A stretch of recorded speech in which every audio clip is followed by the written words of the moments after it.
ओम शांति। आज की तारीख है 24 फरवरी 2022। बाप दादा के महावाक्य हैं, मीठे बच्चे पढ़ाई में गफलत मत करो, अविनाशी ज्ञान रत्नों से अपनी झोली भरते रहो, विनाशी धन के पीछे इस कमाई को छोड़ना नहीं। प्रश्न है, जो बच्चे बाप के समान रहमदिल हैं उनकी निशानियाँ क्या होंगी? उत्तर, उन्हें ज्ञान का नशा चढ़ा हुआ होगा। वे ज्ञान रत्नों को स्वयं में धारण कर दूसरों को ज्ञान का इंजेक्शन लगाते रहेंगे, सबको आसुरी मत से छुड़ाते रहेंगे। सेकंड, जो बात बाबा सुनाते हैं उसे नोट करेंगे और सवेरे सवेरे उठ उस पर गौर करेंगे, विचार सागर मंथन कर सदा हर्षित रहेंगे। गीत है, हमारे तीर्थ न्यारे हैं। ओम शांति। शिव की जयंती कब होती है व परमपिता परमात्मा शिव कब अवतरित होते हैं, यह भारतवासी नहीं जानते। तुम जानते भी नंबरवार पुरुषार्थ अनुसार जानते हो कि शिव कब अवतार लेते हैं। गाते हैं रात्रि को अवतार लिया, परंतु कौन सी रात्रि? क्या यह जो कॉमन रात दिन होते हैं वह रात्रि या और कोई रात्रि है? इसको भारतवासी नहीं जानते। शिव के बदले उन्होंने फिर कृष्ण का जन्म रात्रि 12 बजे का रख दिया है। शिव को मानते हैं, परंतु वह कब जन्म लेते हैं यह जानते नहीं। शिव के अवतरण का दिन सबके लिए सबसे बड़ा दिन है, क्योंकि वह सर्व के सद्गति दाता है। जब सबके ऊपर भीड़ पड़ती है, दुख होता है, तब चिल्लाते हैं, ओ पतित पावन आओ, ओ गॉड फादर रहम करो। पॉप भी कहते हैं, हे गॉड फादर इन मनुष्यों के ऊपर रहम करो। यह एक दो को मारने के लिए तैयार हो गए हैं, कोई की सुनते भी नहीं है। उन्हों को ईश्वर मत दे। कोई घर में बिगड़ते हैं तो कहते हैं, ईश्वर इनको अच्छी मत दो, क्योंकि आसुरी मत पर चल रहे हैं। अब भगवान है कौन यह भी नहीं जानते। कह देते भगवान निराकार है, सर्वव्यापी है, फिर तो कोई बात नहीं ठहरती। तुम बच्चे जानते हो बाबा कैसे साधारण ब्रह्मा के तन में अवतार लेते हैं। ब्रह्मा कहाँ पैदा हुआ यह भारतवासी नहीं जानते। दादा का चित्र देख मूंझते हैं, समझते हैं ब्रह्मा ने विष्णु की नाभि से जन्म लिया है। अब नाभि से जन्म तो किसका हो नहीं सकता। विष्णु कहाँ का रहने वाला है, किसकी बायोग्राफी को जानते ही नहीं। क्या ब्रह्मा द्वारा विष्णु ने सब वेदों का सार सुनाया? ब्रह्मा को हाथ में वेद दे दिए हैं, यह भी नहीं हो सकता। बाप समझाते हैं, एक तो बच्चों को देही अभिमानी होकर यहाँ बैठना है। हम आत्मा परम पिता परमात्मा से इन कानों द्वारा सुन रहे हैं, परंतु बच्चे घड़ी घड़ी भूल जाते हैं। हम आत्माओं के साथ परम पिता परमात्मा वार्तालाप कर रहे हैं, जो सबका सद्गति दाता है, ज्ञान का सागर है। वो बैठ बच्चों को पढ़ाते हैं। यह सिवाय तुम्हारे किसकी बुद्धि में बैठता नहीं है, इसलिए इतना रिगार्ड नहीं रखते हैं। अगर निश्चय है कि भगवान पढ़ाते हैं तो यह पढ़ाई 1 सेकंड भी नहीं छोड़ सकते। यह पढ़ाई आधा पौना घंटा चलती है। बाप कहते हैं, सिर्फ मुझे याद करो, यह एक बात कभी नहीं भूलो, बाकी तो है विस्तार। बाबा समझाते हैं, यह जो वेद शास्त्र पढ़ना, दान पुण्य करना, यह जो भी करते आए हो यह भी ड्रामा बना हुआ है। आधा समय ज्ञान और आधा समय है भक्ति। ब्रह्मा का दिन और ब्रह्मा की रात, यह कॉमन दिन रात तो जानवर भी जानते हैं, परंतु यह ब्रह्मा का दिन रात तो बड़े बड़े विद्वान भी नहीं जानते। तुम बच्चों को गृहस्थ व्यवहार में रहते, धंधा आदि करते पढ़ना भी जरूर है, इसमें गफलत नहीं करनी चाहिए। बाबा जानते हैं फलाने गफलत करते हैं, रेगुलर पढ़ते नहीं है तो नापास हो जाएंगे व कम पद पाएंगे, क्योंकि विनाशी धन के लोभी हैं। अविनाशी ज्ञान रत्नों का कदर नहीं है, यह तो तुम बच्चे ही जानते हो। साथ में यह अविनाशी रत्न ही चलेंगे। जिन्होंने बहुत पैसे इकट्ठे किए हैं उन्हों के पिछाड़ी गवर्नमेंट पड़ी हुई है।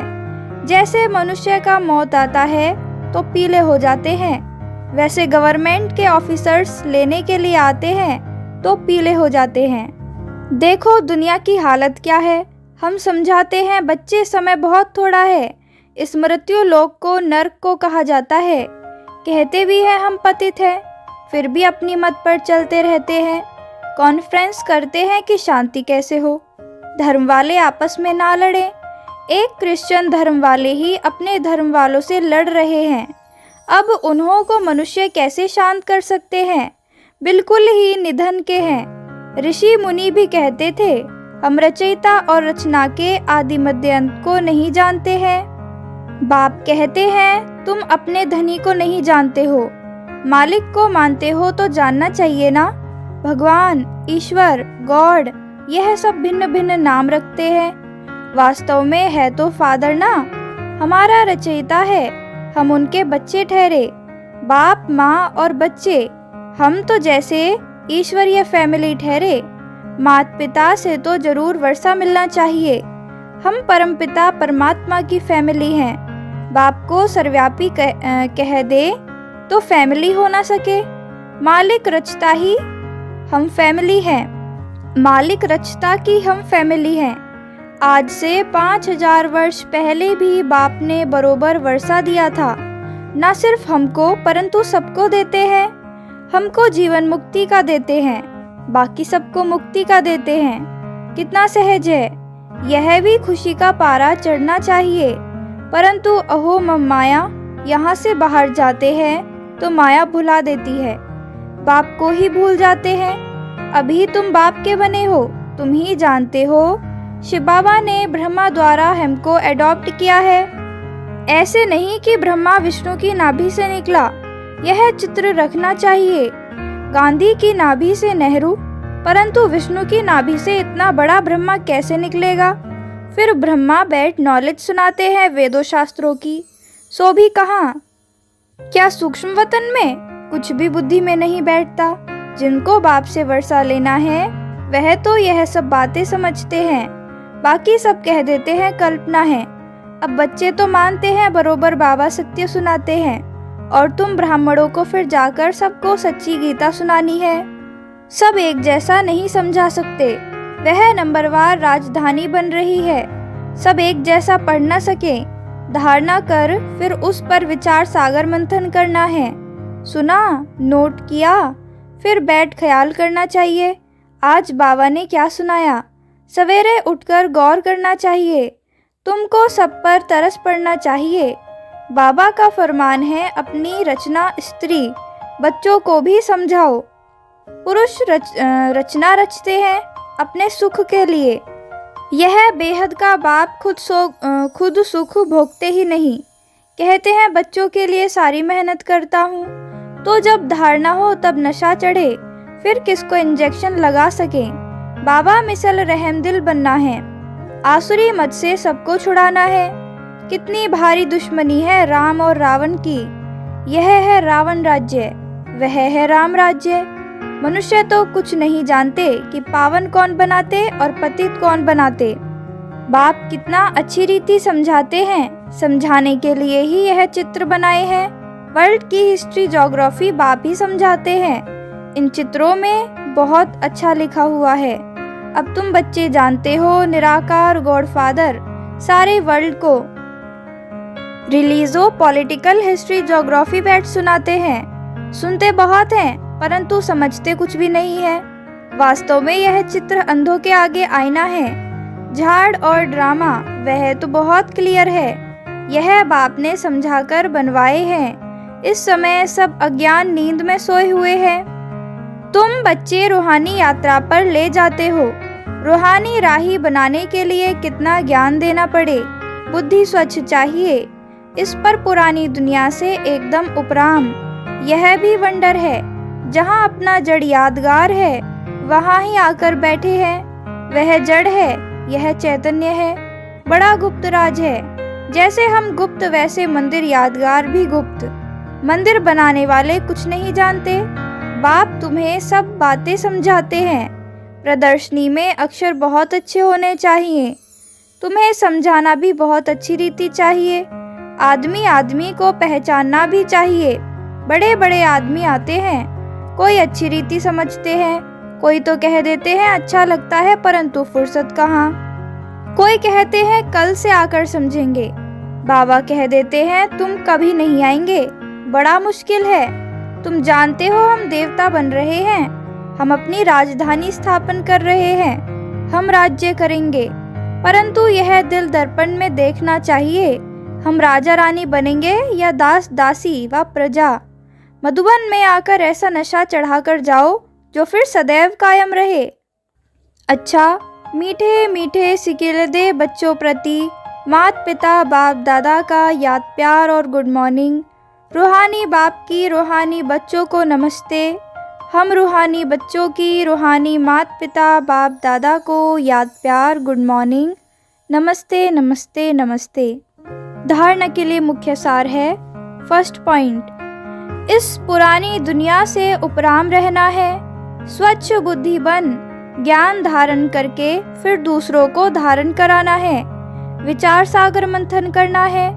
सेकंड, बाप समान रहमदिल बन सबको आसुरी मत से छुड़ाना है। वरदान, परिवर्तन शक्ति द्वारा बीती को बिंदी लगाने वाले निर्मल और निर्माण भव। परिवर्तन शक्ति द्वारा बीती को बिंदी लगाने वाले निर्मल और निर्माण भव। परिवर्तन शक्ति द्वारा पहले अपने स्वरूप का परिवर्तन करो। मैं शरीर नहीं आत्मा हूँ। फिर स्वभाव का परिवर्तन करो। पुराना स्वभाव ही पुरुषार्थी जीवन में धोखा देता है, तो पुराने स्वभाव अर्थात नेचर का परिवर्तन करो। फिर है संकल्पों का परिवर्तन। व्यर्थ संकल्पों को समर्थ में परिवर्तन कर दो। इस प्रकार परिवर्तन शक्ति द्वारा हर बीती को बिंदी लगा दो तो निर्मल और निर्माण स्वतः बन जाएंगे। स्लोगन है आज, मस्तक पर स्मृति का तिलक सदा चमकता रहे, यही सच्चे सुहाग की निशानी है। मस्तक पर स्मृति का तिलक सदा चमकता रहे, यही सच्चे सुहाग की निशानी है। दादियों की पुरानी डायरी से कुछ चुने हुए अनमोल महावाक्य। अनमोल रतन। मनुष्य की वैल्यू शुद्ध बुद्धि और अशुद्ध बुद्धि पर होती है। जैसे सर्वोत्तम देवी देवता घराने की बुद्धि सर्वोत्तम वैल्यूएबल है, ऐसे मध्यम घराने की मध्यम वैल्यू है। इसी प्रकार से कनिष्ठ घराने के बुद्धि की वैल्यू भी कनिष्ठ ही है। यह तीन संप्रदाय हैं। इन तीनों का मदार सारा बुद्धि पर है। पहले सर्वोत्तम बुद्धि वाले ब्राह्मण देवी देवताओं ने संपूर्ण ज्ञान से सर्वोत्तम कमाई कर वर्ल्ड सावरवंटी की चाबी अथवा वैकुंठ की बादशाही प्राप्त की है। आधा कल्प प्रकृति उनकी दासी हुई है, इसलिए प्रैक्टिकल में सुख भोगते हैं, और आधा कल्प उन्हों की मूर्तियां मंदिरों में पूजी जाती। तो सारा मदार इस बुद्धि पर है, इसलिए बहुत तीखी बुद्धि चाहिए। पिता ईश्वर के महावाक्य है कि तेज रफ्तार से बुद्धि योग लगाने वाला साक्षात मेरा स्वरूप है। बाबा अपने देवी बच्चों को वंडरफुल सौगात दहेज में देते हैं। अभी तुम्हें कौन सी सौगात मिली है? क्या अविनाशी ज्ञान धन की? अंडरस्टूड है, परंतु उसके बाद क्या मिलता है? सारा श्रृंगार हुआ, वंडरफुल वैकुंठ। ऐसी वंडरफुल सौगात तुम्हें दहेज में मिलती है, क्योंकि इस पिता का अपने बच्चों पर अति प्रेम है। वह कहते हैं वहाँ तो हर एक को अपना अपना माँ बाप जो होगा वो देगा, परंतु मैं तो अपने बच्चों को अभी ही दे दूंगा ना। समझता है कि मेरे बच्चों को सब कुछ मिले तो उनकी दिल कैसे पूरी हो। तो इस फारम स्वरूप में सभी को वैकुंठ सौगात दे देता हूँ। ऐसे नहीं जो ज्ञानी तो आत्मा सर्वोत्तम है उनको देता हूँ। सर्वोत्तम का तो वहाँ भी कनेक्शन रहता है, परंतु मध्यम सर्वोत्तम दोनों को ही मिलता है, क्योंकि इस समय देवी बच्चा होने कारण एक समान अति प्रेम होता है, जिस कारण ऐसा वैकुंठ सौगात में दे देता हूँ, जिसमें जन्म जन्मांतर सभी बच्चे सुख भोगते हैं। उस रॉयल घराने की महिमा और पूजन है। यह घराना रॉयल है तो उनकी A1 महिमा है। देखो लॉर्ड कृष्णा की कितनी धूमधाम से महिमा करते हैं। यूरोपियन भी कहते हैं लॉर्ड कृष्णा। कृष्णा के पुजारी फिर श्री कृष्ण का नाम लेकर कहते हैं हम कृष्ण पुजारी हैं। पूजा करने वाले पुजारी को ब्राह्मण का टाइटल देते हैं, जिससे प्रकृति उन्हों की भी दासी हो जाती है। लेकिन प्रैक्टिकल में उन्हों की लाइफ ब्राह्मणों की है नहीं, सिर्फ अपने पर यह टाइटल रखवाया है, अपना नामाचार किया है। सतयुग के समय जो भी लॉज कायदे हैं वह सब यहाँ से ही शुरू होते हैं। उन कायदों की स्थापना पहले यहाँ होती है। जो लो यहाँ मर्ज रूप में रहता है वहाँ इमर्ज हो प्रैक्टिकल स्वरूप लेता है। जो यहाँ से ज्ञान उठाया जाता है वो अंत मते सो गति हो जाएगी। यहाँ की जो मत है उनसे वहाँ प्रैक्टिकल कदम उठाया जाता है। सोच किया जाता है ना, कहते हैं सोच समझकर कदम उठाओ। कदम पहले नहीं उठाया जाता, यहाँ पहले सोचा जाता है फिर वहाँ कदम उठाया जाता है। यहाँ सोच इमर्ज है तो कदम मर्ज है, वहाँ कदम इमर्ज है तो सोच मर्ज है। अगर मनुष्य की बुद्धि सालिम है तो सब कुछ है। बुद्धि बहुत विशाल चाहिए। इस डिवाइन फादर का इतना गायन क्यों हुआ है? क्योंकि विशाल बुद्धि वाले हैं। बुद्धि से ही मनुष्य राजा और बुद्धि से ही रंक बनता है। बुद्धि सभी कर्मेंद्रियों में शिरोमणि गाई जाती है। विशाल बुद्धि वाली डिवाइन आत्मा का मस्तक चमकता है, क्योंकि बुद्धि में सारा ज्ञान भरा है। वो फिर जब अन्य को अपनी बुद्धि रूपी तिजोरी से ज्ञान के रत्न निकाल देता है तो उनकी चमक दिखाई देती है, जिसके लिए डिवाइन फादर की महिमा निकलती है, परंतु नंबरवार। उन्हों में भी शिरोमणि डिवाइन फादर प्रजापिता ब्रह्मा की महिमा गाई हुई है। ओम शांति।